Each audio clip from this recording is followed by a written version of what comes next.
Welcome to Agasya predictive technique.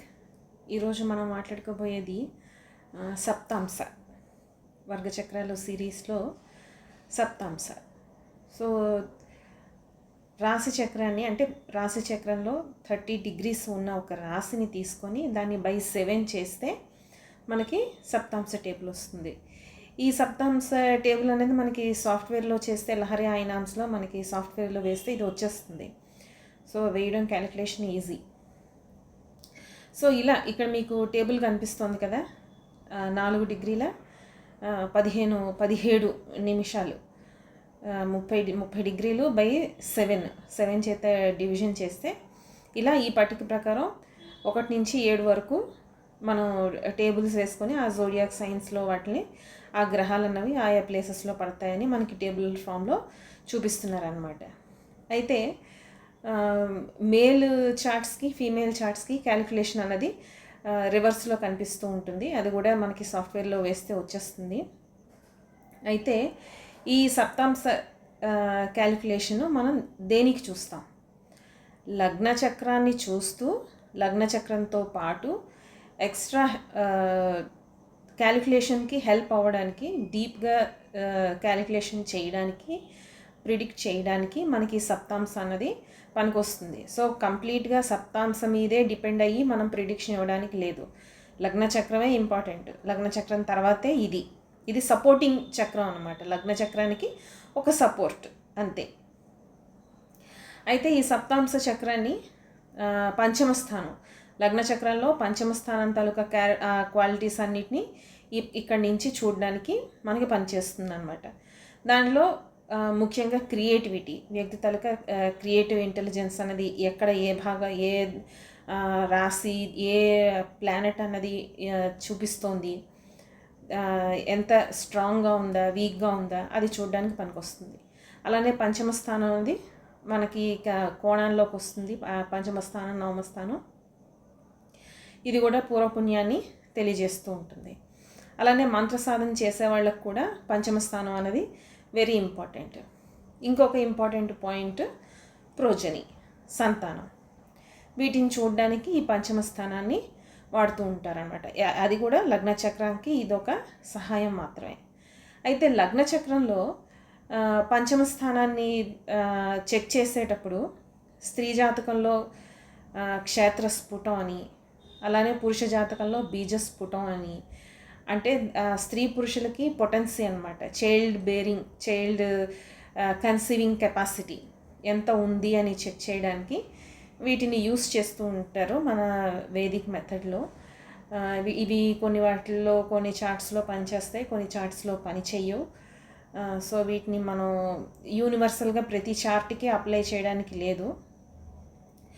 So ఇక్కడ calculation కూడా బీజస్ఫుటం, దాన్ని ఎలాగంటే సూర్యుడి తాలూకా డిగ్రీస్, లాంగిట్యూడ్ లాటిట్యూడ్ డిగ్రీస్ తీసుకొని, అలానే వీనస్ ఎందుకంటే శుక్రకణానికి కారకుడు, సూర్యుడు వైటాలిటీ ప్లస్ జూపిటర్ పుత్రకారకుడు, వీటిని తీసుకొని ఆ డిగ్రీస్ని క్యాలిక్యులేట్ చేసి ఒకవేళ 360 degrees కన్నా ఎక్కువ వస్తే ఆ 360 degreesని మైనస్ చేసి అది ఫలవంత రాశుల్లో పడుతుందా నిష్ఫలవంత రాశుల్లో పడుతుందా ఈ క్యాలిక్యులేషన్ అంతా D1 నుంచి చూస్తారనమాట. అలానే క్షేత్రస్ఫుటం, ఇది ఫీమేల్ చార్ట్లో, ఎందుకంటే ఫీమేల్ క్షేత్రం, పురుషుడు బీజం కాబట్టి.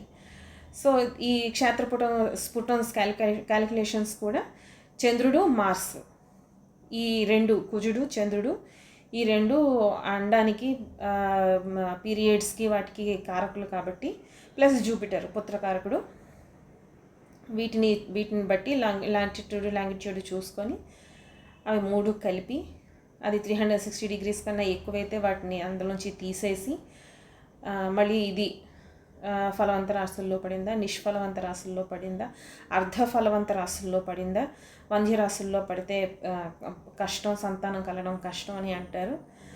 కానీ ఇది చెప్తున్నాను కదా, యూనివర్సల్గా మనం అప్లై చేయడానికి లేదు. అన్ని చార్ట్ల మీద ఈ రూల్ పనిచేయదు అనమాట, వర్తించదు. సో క్యాలిక్యులేషన్ ఇక్కడ ఉంది, మీకు ఇంటర్నెట్లో వెతికినా కూడా మీకు ఆ క్యాలిక్యులేషన్ అనేది ఈజీగా దొరికిపోతుంది. మీరు కూడా ట్రై చేయండి. సో అన్ని చార్ట్స్ మీద ఇదంతా ఫ్రూట్ఫుల్గా అన్నది అప్లై అవ్వదన్నమాట. సో అయితే ఇప్పుడు మనం లగ్నం నుంచి ఏం చూడాలి? లగ్నం నుంచి చూడాల్సింది లగ్నం తాలూకా స్ట్రెంగ్త్. ఎప్పుడు దేని గురించి మనం చూసినా కూడా లగ్నాలాడిని ఎప్పుడు చూడాలి. అది ఉద్యోగం అవ్వచ్చు, మ్యారేజ్ అవ్వచ్చు, ఎడ్యుకేషన్ అవ్వచ్చు, ఫారెన్ ట్రావెల్ అవ్వచ్చు, హెల్త్ అవ్వచ్చు, ఏదైనా అనుభవించేది లగ్నం వ్యక్తి తనే కాబట్టి అది మనం చూడాలి. దాని తాలూకా స్ట్రెంగ్త్ ఎలా ఉంది ఏమిటి అన్నది ఎప్పుడూ చూడాలి. అలానే పంచమ భావం, సంతానం భావం. సో మొదటి సంతానానికి పంచమ భావం, రెండవ సంతానానికి సప్తమ భావం, మూడో సంతానానికి 9, ఇలా సో అని అలాగా కౌంట్ చేస్తూ ఉంటారనమాట, చూస్తూ ఉంటారు.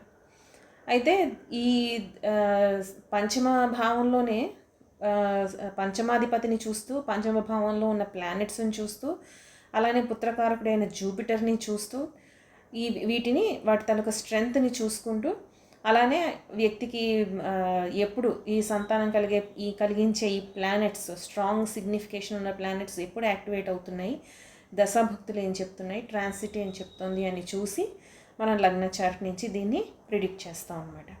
అయితే ఇక్కడ 1 to 7 ఇచ్చారు కదా, ఈ 1 to 7కి వీటికి అధిదేవతలను ఇచ్చారనమాట. దాంతోపాటు వీటికి కొన్ని రసాలు అని పేర్లు ఇచ్చారనమాట. ఇక్షు రసం, దధి, క్షీర, తర్వాత నెయ్యి, ఘీ, ఇలా పాలు, పెరుగు, చెరుకు రసం, ఇలా అన్నమాట. ఆల్కహాల్, ఇవి వీటి స్థానాల్లో పంచమ స్థానం పడి లేదా పంచమ రాశి అయ్యే పంచమ ప్లానెట్ పడితే వాటికి కొన్ని రిజల్ట్స్ ఉంటాయి అని చెప్తూ ఉంటారు. సో అవి కూడా మీకు ఇంటర్నెట్లో దొరుకుతాయి, అవి కూడా మీరు చెక్ చేయండి. ఎందుకంటే వాటి మీద నేను ఎక్కువ డిపెండ్ అవ్వను కాబట్టి అది నేను దీని గురించి ఈ వీడియోలో పెద్దగా డిస్కస్ చేయట్లేదు. So next fifth house is the key for the children.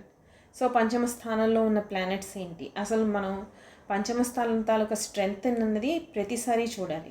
రెండవ సంతానం కోసం సప్తమాన్ని చూసినా కూడా మళ్ళీ పంచమ స్థానం ఎంత స్ట్రాంగ్గా ఉంది, అది సింగిల్ చైల్డ్ ఇస్తోందా, మల్టిపుల్ చైల్డ్ ఇస్తోందా అన్నది కూడా, మల్టిపుల్ చిల్డ్రన్ని ఇచ్చే ఆ అవకాశం ఉందా లేదా అన్నది కూడా మనం చూస్తూ ఉంటాం. కాకపోతే ఈ రోజుల్లో సంతానం ఎంతమందిని కనాలి, ఎప్పుడు కనాలి అన్నది కంప్లీట్గా అది వాళ్ళ కపుల్ మీద డిపెండ్ అయి ఉంటుంది. కాబట్టి అది మనం కపుల్కే వదిలేయాలి. సో ఇది మల్టిపుల్ చిల్డ్రన్ ఛాన్స్ ఉందా లేదా అని ఇన్ కేస్ వాళ్ళు అడిగినా కూడా మనం ఏం చెప్పాలంటే, మీరు సెకండ్ కిడ్ కోసం ఎప్పుడు ట్రై చేస్తున్నారో అప్పుడు మనం చార్ట్ చూద్దాం.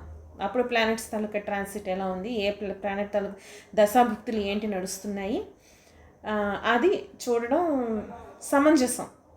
మామూలుగా అయితే రూల్స్ అయితే ఉన్నాయి, మల్టిపుల్ చైల్డా సింగిల్ చైల్డా అని చెప్పడానికి రూల్స్ అయితే ఉన్నాయి. కానీ మనం ప్రాక్టికల్గా అసలు కపులని ఏమనుకుంటున్నారు, వాళ్ళు ఎప్పుడు కావాలనుకుంటున్నారు, ఏ టైంలో కావాలనుకుంటున్నారు, వైఫ్ తాలూకా హెల్త్ ఎలా ఉంది, హస్బెండ్ తాలూకా హెల్త్ ఎలా ఉంది, ఇవి కూడా ఇంపార్టెంట్. మనం ప్రాక్టికల్గా కూడా ఒక చార్ట్ని ప్రాక్టికల్గా కాలమాన పరిస్థితులను బట్టి దాన్ని అప్రోచ్ అవుతూ ఉండాలి. అప్పుడు క్యాలిక్యులేషన్ చేస్తేనే మనకు ఒక రియల్ పిక్చర్ అనేది కనిపిస్తుంది, మనకి కూడా మన ప్రిడిక్షన్ మీద కాన్ఫిడెన్స్ వస్తుంది.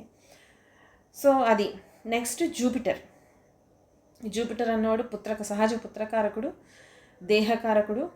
సో ఇది చిల్డ్రన్, అది మేలు ఫీమేల్, ఇది రెండు చార్ట్లోని మనం జూపిటర్ని ఖచ్చితంగా చూడాలి. అలానే వీనస్కి ఏమైనా ఎఫ్లిక్షన్స్ ఉన్నాయా, మార్స్ అండ్ మూన్ వాటికి ఏమైనా ఎఫ్లిక్షన్స్ ఉన్నాయా, అలానే సహజ జాతక చక్రంలో సప్తమం అష్టమం, పంచమంతో పాటు సప్తమం అష్టమం అన్నవి regenerating organs, reproductive organs. So వాటిలో ఏవైనా ఎఫ్లిక్షన్స్ పడ్డాయా అది కూడా మనం చూసుకుంటూ ఉండాలి. సహజ జాతక చక్రంలో వృశ్చిక రాశిలో కానీ లేదా నేటల్ చార్ట్లో కూడా సెకండ్ హౌస్ మనకి థైరాయిడ్ ప్రాబ్లమ్స్ అవి చూపిస్తూ ఉంటుంది. అలాగే సప్తమం అష్టమం మేల్ అండ్ ఫీమేల్ ఇద్దరికి రీప్రొడక్టివ్ ఆర్గాన్స్లో ఏమైనా ప్రాబ్లమ్స్ ఏమైనా ఉన్నాయా, హార్మోనల్ ప్రాబ్లమ్స్ ఏమైనా ఉన్నాయా, పీసీఓడి ప్రాబ్లమ్స్ ఉన్నాయా, స్పెర్మ్ కౌంట్ తక్కువగా ఉందా, బాగుందా, ఎలా ఉంది. సో వాటిని చూడడానికి కూడా మనకి సెకండ్ హౌస్ని చూడాలి, పంచమాన్ని చూడాలి, సప్తమాన్ని అష్టమాన్ని చూడాలి, అక్కడ ఉన్న ప్లానెట్స్ తాలూకా స్థితి ఏమిటో చూడాలి, వీటికి ఏమైనా కేంద్ర వేధ ఏదైనా ఉందా అవి కూడా చూసుకోవాలి. అలానే బెనిఫిక్ ప్లానెట్స్ మెలిఫిక్ ప్లానెట్స్ తొలక interaction with the 5th lord or planet in the 5th house అది ఎలా ఉందో కూడా చూసుకోవాలి. సో ఇలా సప్తాంశలో ఇప్పుడు లగ్న చార్ట్ని ఎలా అయితే మనం ఐడెంటిఫై చేస్తున్నామో సప్తాంశలో కూడా ప్లానెట్స్ తాలూకా స్థితి ఎలా ఉంది ఏమిటి అన్నది చూస్తూ ఉండాలి. చాలామంది రాహు పంచమంలో ఉంటే కేతు పంచమంలో ఉంటే మిస్క్యారేజెస్ అవుతాయి, అబార్షన్స్ అవుతాయి అని చెప్తూ ఉంటారు. ఓకే, రాహు కేతువు మార్స్ శని అన్నవి మ్యాలిఫిక్ ప్లానెట్స్ కాబట్టి కొంత నెగిటివ్ అన్నది ఉండొచ్చు, కానీ కంప్లీట్గా మిస్క్యారేజ్ అయిపోతుంది, అబార్షన్ అయిపోతుంది, లేకపోతే అసలు సంతానమే కలగదు అని చెప్పడానికి అస్సలు కుదరదు. ఎందుకంటే అవి ఉన్న నక్షత్రాధిపతి వాటి తాలూకా స్ట్రెంగ్త్ స్ట్రాంగ్గా ఉంటే బ్రహ్మాండంగా సంతానం కలుగుతుంది. అలానే కొన్నిసార్లు పంచమాధిపతి అష్టమంలో పడితే మళ్ళీ సంతానం కలగదంటారు. అది కూడా రాంగ్. పంచమాధిపతి అష్టమంలో పడినా కూడా సంతానం కలుగుతుంది. అష్టమం దుస్థానమే, కానీ ఏ నక్షత్రంలో ఉంది, నక్షత్రాల వాడు ఎక్కడున్నాడు, అష్టమ స్థానానికి ఏమైనా శుభదృష్టి ఉందా, శుభగ్రహాలు ఏమైనా చూస్తున్నాయా, పంచమాధిపతి శుభస్థానంలో ఉన్నాడా, అవన్నీ చూసుకోవాలి. అలానే ట్రాన్సిట్లో కూడా అష్టమ స్థానాన్ని అంటే ప్రెగ్నెన్సీ వచ్చిన తర్వాత ట్రాన్సిట్లో ఆ చార్ట్ అమ్మాయి చార్ట్లో అష్టమ స్థానం నుంచి ఏ గ్రహాలు సంచరిస్తున్నాయి, వాటి ట్రాన్సిట్ ఎలా ఉంది డ్యూరింగ్ ప్రెగ్నెన్సీ కన్ఫర్మ్ అయిన తర్వాత, సో అవి ఎలా ఉన్నాయో కూడా చూసుకోవాలి. సో సంతానం గురించి మనం ప్రిడిక్ట్ చేయాలి అంటే చూడడానికి చాలా వేరియబుల్స్ ఉంటాయి, అవన్నీ చూసుకొని మనం ప్రిడిక్షన్ ఇవ్వాలన్నమాట. ఒక్క ప్లానెట్ని చూసి టక్కన ఇది అయిపోతుంది అని చెప్పడానికి లేదు. ఇన్ఫ్యాక్ట్ రాహు పంచమంలో ఉంటే బహుపుత్ర యోగం అంటారు. సో మనం చెప్పలేం. సో కొన్నిసార్లు సూర్యుడు పంచమంలో ఉంటే ఏకపుత్ర యోగం అంటారు. ఇన్ జనరల్ అలా చెప్తారు. సో అవన్నీ మనం ప్రాక్టికల్గా చూడాలి, అది జరుగుతాయా లేదా అన్నది. నెక్స్ట్ సప్తాంశ చార్ట్ వేసిన తర్వాత కూడా సప్తాంశ తాలూకా లగ్నాధిపతి ఎలా ఉన్నారు, సప్తాంశంలో కూడా పంచమాధిపతి స్థితి ఏమిటి, పంచమంలో ఏ ప్లానెట్స్ ఉన్నాయి, జూపిటర్ తాలూకా స్థితి ఏంటి, జూపిటర్ని ఏమైనా శుభగ్రహాలు జూపిటర్తో పాటు ఉన్నాయా, పంచమ స్థానాన్ని శుభగ్రహాలు చూస్తున్నాయా, ఇదే అనమాట. మనం D1లో కానీ D7లో కానీ మనం పంచమ స్థానానికి పంచమాధిపతికి వాటితో కలిసి ఉండే పాజిటివ్ నెగిటివ్ ప్లానెట్స్ని అబ్జర్వ్ చేస్తూ ఉండడం, దశాభుక్తుల్ని చూసుకోవడం. నెక్స్ట్ ఒకసారి ప్రెగ్నెన్సీ కన్ఫర్మ్ అయిపోయిన తర్వాత ట్రాన్సిట్స్ ఎలా ఉన్నాయి, అష్టమ స్థానంలో ఏ సంచారం జరుగుతుంది అవి కూడా చూసుకుంటారనమాట. దీన్ని బట్టి మనం ఏంటంటే అమ్మాయికి నార్మల్ డెలివరీ అవుతుందా లేదా సిజేరియన్ అయ్యే ఛాన్స్ ఉందా, కాంప్లికేషన్స్ ఏమైనా వస్తాయా, వీటిని కూడా మనం కేపీలోని వెస్ట్రన్ ఆస్ట్రాలజీలోని కూడా మనం చూసి చెప్పచ్చు. వాటికి కూడా రూల్స్ ఉన్నాయి. అలానే దత్తపుత్ర యోగం, దత్తత తీసుకోవడం అనమాట, అడాప్షన్. ఇన్ కేసు సంతానం లేకపోతే వాళ్ళు అడాప్ట్ చేసుకుంటారా లేదా అన్నది కూడా మనం చూడొచ్చు. అయితే సంతానం లేని ప్రతి దంపతులు దత్తత తీసుకుంటారు అని గ్యారంటీ లేదు. కాబట్టి అందరికీ దత్తపుత్ర యోగం ఉంటుంది అని చెప్పడానికి లేదు. సో అది కూడా మనం వాళ్ళే చెప్తారు. సో అలా అనమాట. కొన్నిసార్లు కాంబినేషన్స్ మనకు కనిపించినా కూడా వైఫ్ అండ్ హస్బెండ్లో ఎవరికో ఒకరికి ఆ కాంబినేషన్ ఉండకపోవచ్చు, అలా కూడా జరుగుతూ ఉంటుంది. నెక్స్ట్ మనకి మామూలుగా కూడా శాస్త్రాల్లో ఈ గర్భవతి అయిన తర్వాత ఆ 9 మాసాల్లోని మాసాధిపతి ఒక్కొక్క గ్రహం ఉంటుందన్నమాట. 9 మాసాలకి ఒక్కొక్క మాసాధిపతి గ్రహం ఉంటుంది. ఆ గ్రహానికి సంబంధించిన వస్తువుల్ని దానం చేయడం అన్నది కూడా మనకి శాస్త్రాల్లో చెప్పబడి ఉంది. అభివృద్ధి అంటే లోపల పుట్టే అదే తయారవుతున్న పిండం అన్నమాట, దేహ రూపం తీసుకుంటున్న పిండం తాలూకా అభివృద్ధి కోసం. అలానే మనకి ఆయుర్వేదంలో ఏ నెలలో ఏ ఫుడ్ తినాలి స్పెషల్గా అవి కూడా చెప్తూ ఉంటారు. ప్లస్ మనకి మెడికల్గా చూసుకుంటే బోల్డ్ స్కాన్స్ చేస్తూ ఉంటారు, బ్లడ్ టెస్ట్ చేస్తూ ఉంటారు. ఇప్పుడు PCOD ఉన్న వాళ్ళకు కూడా మనం ఆ దశాభుక్తుల్ని చూసుకొని ఆ ప్లానెట్స్ తాలూకా స్ట్రెంగ్త్ని చూసుకొని దశాభుక్తుల్ని చూసుకొని పీసీఓడి ఉన్న వాళ్ళకు కూడా మనం ఐవీఎఫ్ కానీ ఐయుఐ కానీ ట్రీట్మెంట్ వెళ్ళే వాళ్ళకి మనం ఆ టైం అన్నది చెప్పచ్చు. ఫ్రూట్ఫుల్ టైమ్ అన్నది ఎప్పుడు అన్నది మనం క్యాలిక్యులేషన్ చేసి కూడా చెప్పచ్చు. అది ప్రాక్టీస్తో వస్తుంది. అది చాలా అంత ఈజీ కాదు. ఎందుకంటే లాట్స్ ఆఫ్ ఎమోషన్స్ అన్నవి అక్కడ భార్యాభర్తలకి చాలా ఎమోషన్స్ అన్నవి క్యారీ చేస్తూ ఉంటారు వాళ్ళు. అలానే హార్మోన్స్ అన్నవి హార్మోనల్ ట్రీట్మెంట్స్ కానీ అమ్మాయి శరీరం అన్నది చాలా కెమికల్ చేంజెస్ నుంచి చాలా హార్మోనల్ చేంజెస్ నుంచి వెళ్ళాల్సి వస్తుంది. సో ఇదంతా అటు పేరెంట్స్ అంటే కపుల్కి కానీ పేరెంట్స్ వాళ్ళ పేరెంట్స్కి కానీ ఇదంతా ఒక ఎమోషనల్ టర్మాయిల్లా ఉంటుందన్నమాట.